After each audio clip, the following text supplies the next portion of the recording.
ഒക്കെ മക്കൾ +2 ആയിക്കഴിഞ്ഞാൽ ഉമ്മാക്ക് ഇങ്ങനെ നോക്കേണ്ടി വരും മോൻ്റെ മുഖത്തേക്ക്. അപ്പൊ മക്കൾ ഉമ്മയെ താഴേക്കാ നോക്കുക.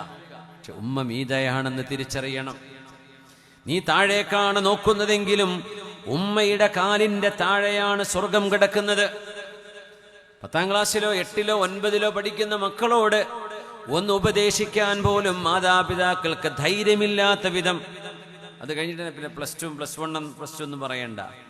8ാം ക്ലാസ്സോ 9ലോ എത്തുമ്പോഴേക്കും സ്വന്തം മക്കളോട് മോനെ നീ ഫോണിന് അഡിക്റ്റ് ആവുന്നുണ്ടോ, സ്ക്രീൻ ടൈം കൂടുന്നുണ്ടല്ലോ, അതൊന്നും എടുത്തു വെക്കണ്ടേ, നിസ്കരിക്കാൻ പോവണ്ടേ, നിസ്കരിച്ചിരുന്ന മോനല്ലേ, നിനക്ക് ഖുർആൻ ഓതണ്ടേ എന്ന് പറയാൻ പോലും മാപ്പയ്ക്കും ഉമ്മയ്ക്കും ധൈര്യമില്ലാത്ത വിധം മക്കളുടെ സ്വഭാവങ്ങളിൽ ശൗര്യവും ഈർഷ്യതയും വർദ്ധിച്ചു വരുന്നൊരു കാലത്ത് വിശുദ്ധ ഖുർആനിന്റെ ഈ പരാമർശങ്ങൾ നമ്മുടെ മക്കൾ കേൾക്കണ്ടയോ?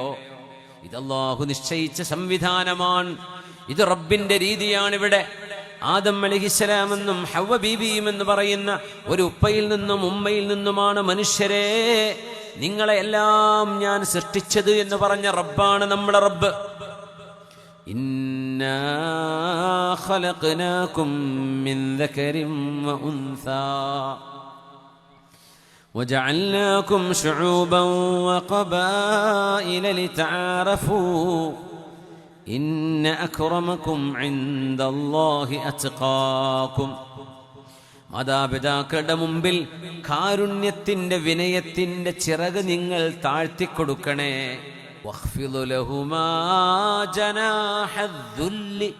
ജനാഹ എന്ന് മാത്രം പറഞ്ഞു. ജനാഹക കൂട്ടുകാരോട് ചിറക് താഴ്ത്തണം. മാതാപിതാക്കളുടെ മുമ്പിലോ നിന്ദ്യമായ നിസ്സാരമായ നിന്ദ്യതയുടെയും നിസ്സാരതയുടെയും ചിറകുകൾ, വിനയത്തിന്റെയും സ്നേഹത്തിന്റെയും ചിറകുകൾ, നീ നിസ്സാരനാണ് എന്ന മട്ടിൽ നിന്റെ ചിറകുകൾ മാതാപിതാക്കളുടെ മുമ്പിൽ നിങ്ങൾ താഴ്ത്തിവെക്കണമേ. വഖ്ഫിദ് ലഹുമാ ജനാഹദ്ദുല്ലി മിനർ റഹ്മ വഖുർ റബ്ബിർഹംഹുമാ കമാ റബ്ബയാനി സഗീറാ. പടച്ചവനെ, കൊച്ചുനാളിൽ എന്നെ പോറ്റി വളർത്തിയതുപോലെ എൻ്റെ മാതാവിനോടും പിതാവിനോടും റബ്ബേ നീ കരുണ കാണിക്കണമേ എന്ന് അള്ളാഹുവിനോട് ദുആ ചെയ്യണേ നബിയെ, അനുയായികളോട് പഠിപ്പിച്ചു കൊടുക്കണേ എന്ന് പറഞ്ഞ ഗ്രന്ഥമാണ് ഖുർആൻ. സൂറത്തുൽ ഇസ്രാ.